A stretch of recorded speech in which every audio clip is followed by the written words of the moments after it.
안녕하세요. 힐링 명상의 복수를 찾아주신 여러분 반갑습니다. 오늘은 공생의 기술 7장 지구 경영에 참여하기입니다. 지구의 미래와 우리의 역할에 대한 이야기죠. 우리가 사는 이 지구 점점 더 큰 위기에 직면하고 있다는 사실 알고 계시죠? 하지만 중요한 건 이 문제를 해결할 열쇠가 바로 우리 모두의 손에 있다는 겁니다. 자, 함께 지구 경영의 길을 찾아가 볼까요? 지구 경영에 참여하는 것은 거창한 깨달음이 필요한 것은 아닙니다. 우리에게 필요한 것은 공생이 공멸보다 낫다는 것. 이 두 가지 가능성이 모두 열려 있을 때 공생을 선택하겠다는 수준의 상식이면 됩니다.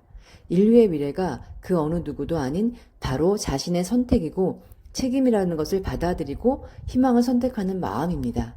지구의 미래는 얼마나 많은 사람들이 지구의 위기를 자신의 문제로, 자신의 책임으로 받아들이고 행동하느냐에 따라 달려 있습니다.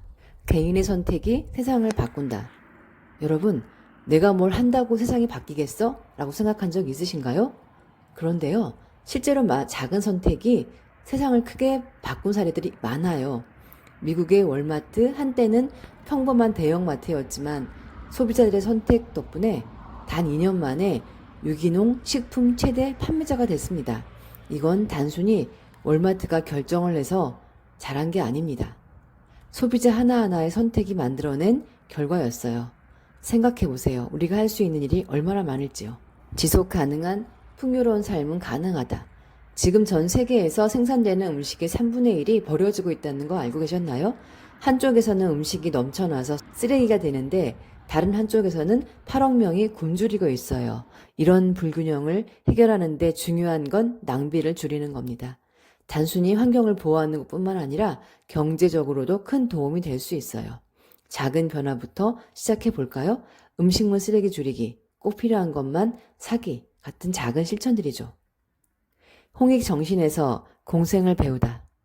자비, 인, 사랑은 인류의 위대한 스승들이 전해준 귀한 가르침입니다. 모두 훌륭한 덕목이지만 이들은 타인을 향한 마음가짐과 태도로서 수행과 실천을 통해 자각하고 키우는 개인적인 덕목들입니다.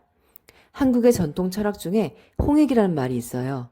세상을 널리 이롭게 한다는 뜻인데요. 이건 단순히 착하게 살자는 의미가 아닙니다.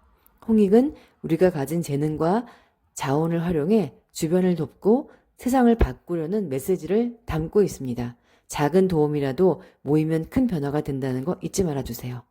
홍익 정신이 단순히 영적인 가르침에 머물지 않고 수천 년에 걸쳐 국민 교육과 국가의 통치 이념 역할을 할 수 있는 이유입니다. 당신이 바로 그 사람입니다. 여러분, 지금까지 이야기한 지구 경영의 리더는 특별한 누군가가 아니라 바로 여러분들이에요. 중요한 건 내가 어떤 마음으로 선택하고 행동하느냐입니다. 지구를 사랑하는 작은 마음, 그리고 그에 따른 행동이 세상을 바꿀 수 있어요. 우리가 함께라면 가능합니다. 오늘부터 작은 변화를 만들어 보는 건 어떨까요? 지구가 우리를 기다리고 있습니다. 지구를 위한 우리의 선택 생각보다 어렵지 않죠? 오늘 이야기 마음에 와 닿으셨다면 좋아요와 구독 눌러주시고 여러분의 생각도 댓글로 남겨주세요. 우리 모두가 함께 실천하면 더 나은 세상을 만들 수 있습니다. 지금까지 시청해주셔서 감사합니다.